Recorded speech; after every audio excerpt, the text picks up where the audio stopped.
Genie grind and watch him get rich, huh? Remember when I said I hit a lick, huh? I don't really wanna fuck the bitch, what? Willie went and made another hit, okay, like Prada on my motherfucking kid, huh? Louis on my motherfucking hip, huh? Curry how I dunk, no switch, hey, fucking gonna fuck that bitch, hey, if you ain't gon' fuck with me, you a dumb fuck, put up a hit but feel like one punch, look at my bank and I'm getting dumb rich, and I'm gonna count it up till 100, Hello world, we are continuing What If Deku Just Gave Up, Part 2.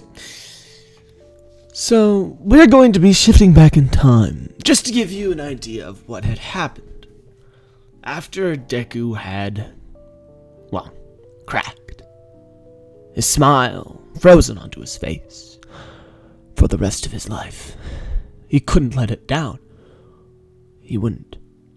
As he walked through miles and hundreds of thousands of people that would go past him every single day, he never saw one of them smiling back at him, only looking at him in weird fashions. They just don't understand. If only they had just a little push like him, they could understand why he smiles. But one girl was smiling, the same as him. He could tell. It was on her inside. She had the same face as him before this whole thing happened. He reaches down as she's sleeping on the side of the sidewalk. Villains course right behind him as a nightclub that was to his left. She had a collar around her neck as she looked up to him. Her yellow and bright kachan flavored hair reminded him of him. Against his best consideration, he put down his hand and picked her up to her feet. After all, the money that he had left in his bank account was all spent on the, well, I guess what you can consider a date. You never meant it to be. The only question that was asked while she slurped down the McDonald's fries and other different stuff is she was clearly mistreated. Was, why do you frown? She couldn't answer him. But the question itself rang through her mind, changed her view, changed her understanding. To smile like him. And so she tried. This horrifying, forced, sort of ugly smile comes over her. And he says, "Beautiful. Just like mine." And that's all she wanted. She was instantly entranced by his words of kindness. And his eyes, oh, his eyes. They glue whenever the sun would come out. Just at the start of the day, and in the night, oh, they grew even more. Both of their eyes fixated on each other. Both of them curious of each other's bodies. Different personalities clashing like in a war in their minds. It wasn't soon until he brought her home. She spilled her guts everywhere after that. And I'm not just talking about telling him about where the secret base was. It was one of his greatest nights, and also when he decided what his future would be, what he would do. He left a few nights after that, telling her that he would be back no matter what. She warned him about going into the fiery city of Farron. It was defended by men that he could never defeat, no matter how insane he is. Don't you remember? You're insane too, Toga. I guess you're right. Well, be back before you die, please. Of course, I will. He leaves. And we return back to the main, present. The hooker's name that he had told the password to. Destiny. Of course it was. He almost stabbed her because of it. No, you must hold that thoughts. Those thoughts are the dangerous ones. Well, who told me that? Those liars. All of them. Some good. The only person he could trust now, Toga, or the hero that he looked for. He continues on, knife steady in hand, behind in his jacket. Soon he was in the middle of the headquarters, this secret underground base. 10 villains, super villains. One's Dabi, all the different Kirigiri, Tomura, and All for One, all sitting at a table, discussing plans upon plans. Deku walks into this room of grand proportions, although musty in the atmosphere. It seemed almost like the power in the room was so much to him that he hesitated and his nose snarled for a second. And then walked in and took his seat. They paid him no mind. However, Kirigiri stared at him for half the time after that, trying to find him out. After the presentation was done, he introduced himself. My name? Oh, it's Izuku Midoriya. Please. I'm only wish to do business. What do you bring to the table, Izuku? Tomura, of course, is kind of suspicious of him. Izuku says, taking out the knife, I bring a peace offering and a special recommendation. The knife stained with the blood of one of the greatest heroes known to the men here.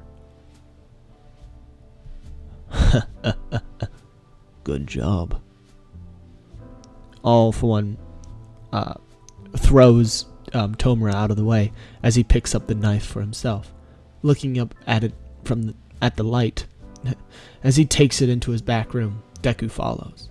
Tomura, jealous of Deku, and Kirigiri also jealous, start walking after them. However, All for One says, "Stay back!" Deku will be the only one. Midoriya here will be the only one that goes in the room with me. As they walk into a huge lab, this massive, underground lab, which has almost hundreds of underground scientists working on, this massive figure of muscle and mass around the same shape and size of All Might. However, it had an exposed brain matter that leaked into its veins. It's a horrid, subject of different quirks that were being injected into it with this yellow serum. It was threatening as all hell, he'll tell you that. Its bird mask lowering down onto the face that was currently just mesh and fecal matter and different shit. It was just a mess of a project. All for One just nods his head a little bit as he starts walking off in the next direction. All the scientists acknowledge his presence as they bow their heads and then continue on working. All of them running around and all stressed and shit. Deku follows him steadily, kind of like, breathing in a sigh of air, uneven but concealed. as he finally comes to the final room. This hall at the end. This room was coated in tech, hundreds and hundreds of different vials, and steam blown everywhere. This room was malicious in its own intent. There was one man sitting down, holding up one of the vials, full to the brim with crimson carnage. This serum, full to the brim with urgency of death. And then he drank it. Dang it didn't work. This man, he couldn't make out his face clearly. It was old, with glasses, and bald. As he walks forward, another test tube with blue matter glowing like enzymes inside of it, that he keeps in a little plastic case right next to him. And he touches it, and then brings his hand down to himself, and turns around, swivels, to find All for One standing above him, saying, "I've got it," and puts down the freaking knife right into the man's hands. "This kid will fill you in on how he got it." "Ah, I see. Oh my, All for One. Thank you." As he puts up his glasses again, and as it shines in the dim light that was provided throughout the lab, he takes a good look at Deku, who swiftly puts over his shirt to make him not look like it. "Oh, that's right. You'll become one of our employees by this point. Welcome to the League of Villains." As he picks up, this little tuxedo shirt that All for One is wearing. This tuxedo that All for One is wearing is sort of short on the wrists, and his unlocked collar starting to show by this point, as now Deku is starting to see him as more human. Thank you both. As Deku walks forward in front of both of them, and then the doctor stops him with his hand onto his shoulder. This slow and steady turn of his head to meet Deku's, as he says, "Boy, where do I remember you from?" Wait a minute. As Deku's like, "Shit." He takes up the knife and then stabs it straight into All for One's chest, as All for One falls down to the floor, bleeding out from his chest. He doesn't have any regeneration quirks right now handy, as he's like, "What the?" As he holds down onto his chest, the blood was, as he thinks, "Wait a minute, why isn't my quirks working?" As then Deku turns his attention back to the doctor, who kicks him down onto the floor. However, Deku swiftly brings himself back up to get a crowbar to the head. Deku grabs onto the crowbar, however, after it hits him in the head, and brings his head back, smiling and saying, "God dang it, I thought I could get away with this for a second. But you took everything away from me. You talk too much, kid." As then he brings the crowbar above Deku's head, hitting him down. Deku grabs onto the crowbar again and pulls him straight to his, pulls the doctor in, and then brings the knife to his stomach and courses along his gut, spilling out fecal matter and different blood along the floor. The crimson dust that brought up from the floor starts to affect Deku nasally. However, he just keeps this smile up as he stabs this doctor 15 times maybe over the course of this whole minute, until All for One can barely get up, who says, "You lined that thing with quirk dampening potion, didn't you?" As he looks back, letting go of the body of the doctor. "This isn't just petty revenge. No. This is me securing my position He dashes straight at Alpha One, who grabs onto the knife, letting it stab into his hand as it comes out the other side, bloody, reflecting blood into the eyes of Alpha One, who, however, just continues to battle blind. He picks up Deku by the collar and throws him onto the side, onto the door, smashing it down and revealing all of the scientific workers kind of just starting to flee as they all start to see that there's a battle going on. They all start running out, all distressed and stuff, and one of them actually goes for the Nomu, trying to release him. However, the other's just like, no, it's not ready! As then they pick him up, like half Nelson him, I guess, as they drag him off. As he's like, but it's our only hope of surviving. Other shit like that. Deku picks himself up, however, gets the door flung straight at him, which hits him in the stomach. However, Deku just stands there and looks up to the now exhausted Alpha One. You're blind, old man. You missed. As Alpha One is just like, shit! As he blocks near his stomach. However, Deku throws the knife straight up into the head of Alpha One, reflecting through his brain, shattering bone up to the ceiling, as the brain matter splits in like he's parting the seas, as the freaking knife now sheathed within the skull of Alpha One. His brain goes, his whole body just goes dead. The now almost dead Alpha One kind of weakly pulls up his arm to try to take off the knife. However, Deku just follows through with it and pins his body up to the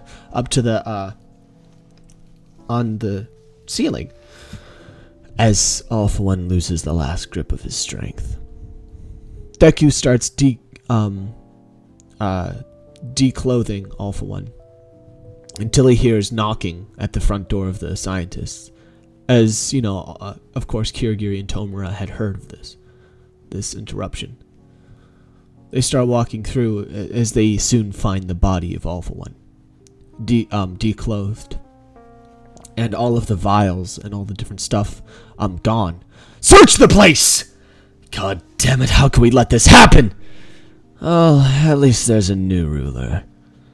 As Tomura starts laughing. Deku is running away all worried and shit, and he's still like, I actually did it! I did it! It was successful! I didn't get to kill Tomura, but who cares? As he like goes up this ramp where all the scientists were, as he's running over scientists, he's like, sorry.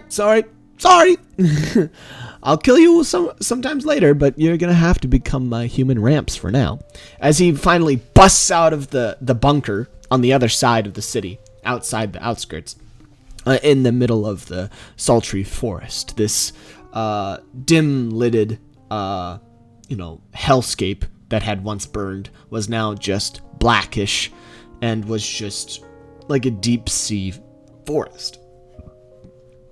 As he makes his way through here, the different corals, the different, burnt people sort of getting in his way. However, he just runs over them as the bodies turn to ash and float away.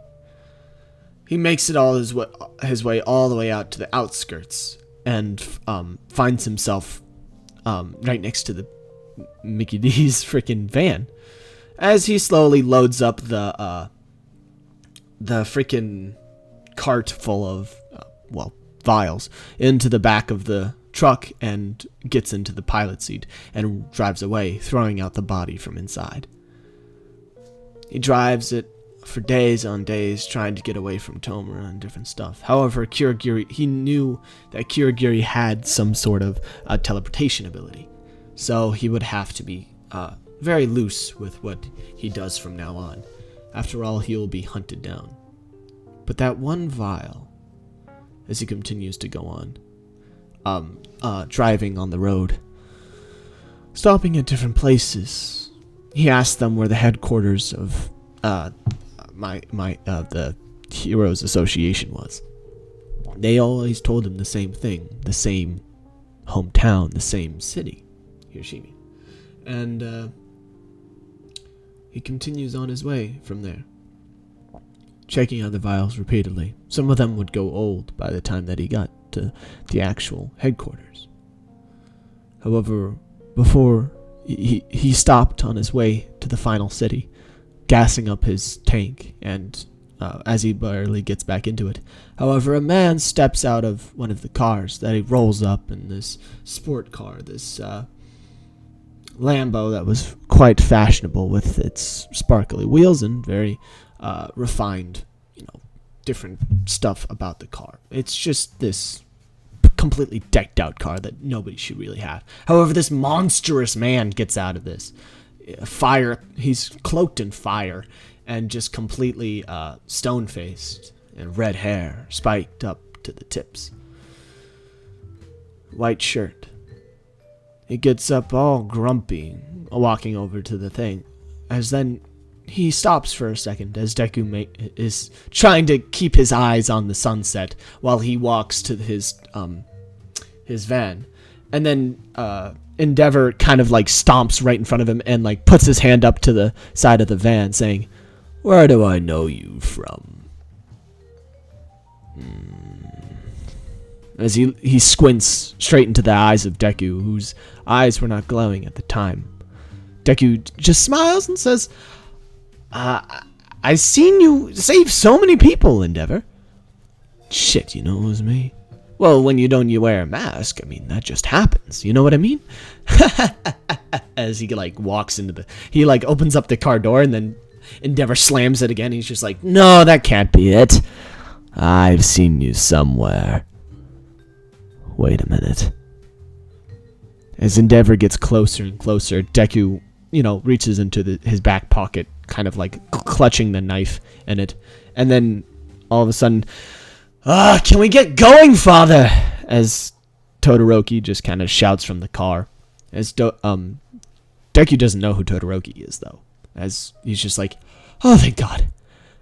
He shuffles into the car and starts driving off while Endeavor was distracted with, Todoroki just being a little shit. And makes his way off back into the city. As he stops right in front of UA. Looking back to the vials, some of them gone dirty and old. However, that blue one, he thinks deep and hard about what it could have been. Why did he treasure it? Why did he keep it in a glass all by itself?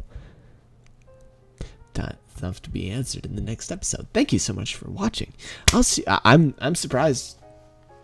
I really hope that this one gets a lot more views. Well, the original one, at least. But, yeah. Thank you so much for watching. Make sure to subscribe, so that tells me that you actually like this one. Or like it. I don't really care. And I'll see you. Goodbye.